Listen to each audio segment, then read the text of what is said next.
बिस्मिल्लाहिर्रहमानिर्रहीम बिस्मिल्लाहिर्रहमानिर्रहीम अम्मा बअदु क़ाल अल्लाहु तबारक व तआला फ़िल क़ुरानिल मजीद व क़ौलुल हक़ बिस्मिल्लाहिर्रहमानिर्रहीम कुल्लु नफ्सिन ज़ाइक़तुल मौत। अल्लाह अपनी ला रैब बेअब किताब में इरशाद फरमा रहा है कि हर नफ्स ने मौत का ज़ायक़ा चखना है।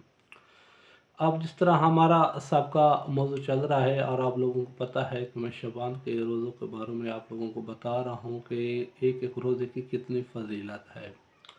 आज हमने आपको 15वें रोज़े के बारे में बताना है कि जो 15वां रोज़ा है उसका जो हम रोज़ा रखते हैं उसका हमें अजर क्या मिलेगा, खुदा की बारगाह में हमें उसका अजर क्या मिलेगा। जिस तरह रसूल पाक सल्लल्लाहु अलैहि वसल्लम फरमाते हैं कि शबान मेरा महीना है और रमज़ान अल्लाह का महीना है। हर इंसान की यही ख्वाहिश होती है कि जब इंसान को मौत आ जाए और मौत के बाद इंसान जहन्नम में ना जाए, लेकिन कुछ अमाल की वजह से जो हम इस दुनिया के ऊपर कुछ ऐसे अमल करते हैं जिनकी वजह से हमें दोज़ख में जाना पड़ेगा। अगर हम वो अमाल ना करें तो हम सीधा जन्नत में जाएंगे। जन्नत में कैसे जाएंगे? जब हम अहले बैत अलैहिस्सलातु वस्सलाम की जो ज़िंदगी है, जो हमारे लिए नमूना अमल है, हम उस ज़िंदगी को पढ़ कर उसके ऊपर अमल करके हम सीधा जहन्नम में जाएंगे। दोज़ख में किस अमल की वजह से जाएंगे? कि जो अहले बैत अलैहिस्सलातु वस्सलाम के दुश्मनों ने जो फ़ेल किया है, अगर हमारा वही फ़ेल होगा तो हम भी दोज़ख में जाएंगे और हम उस दोज़ख की आग का जो मज़ा होगा वो भी चखेंगे। अब हमने ये सोचा है कि हम किस तरह दोज़ख की आग से बच सकें।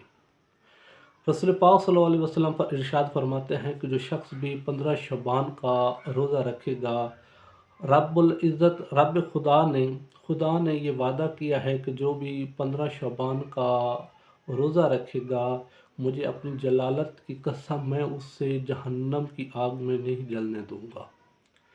तो ये एक बहुत बड़ा अजर है कि जो शख्स भी 15 शबान का रोज़ा रख लेता है तो खुदा वादा कर रहा है अपने नबी के साथ कि मैं उसे कभी भी उस शख्स को जहन्नम की आग में जलने नहीं दूंगा।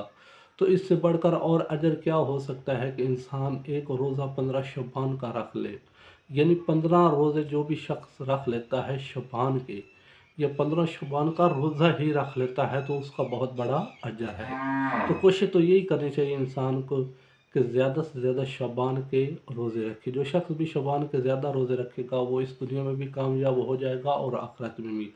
और सबसे जो बात बताने वाली है कि पहले वाजिबात हमने अदा करने। जब हम वाजिबात अपने अदा कर लेंगे तो उसके बाद ये मुस्तहब अमल है।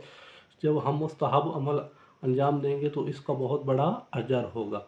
तो अल्लाह हमें शबान के ज़्यादा से ज़्यादा रोज़े रखने की तौफीक अता फरमाए। वस्सलामु अलैकुम व रहमतुल्लाहि व बरकातहू।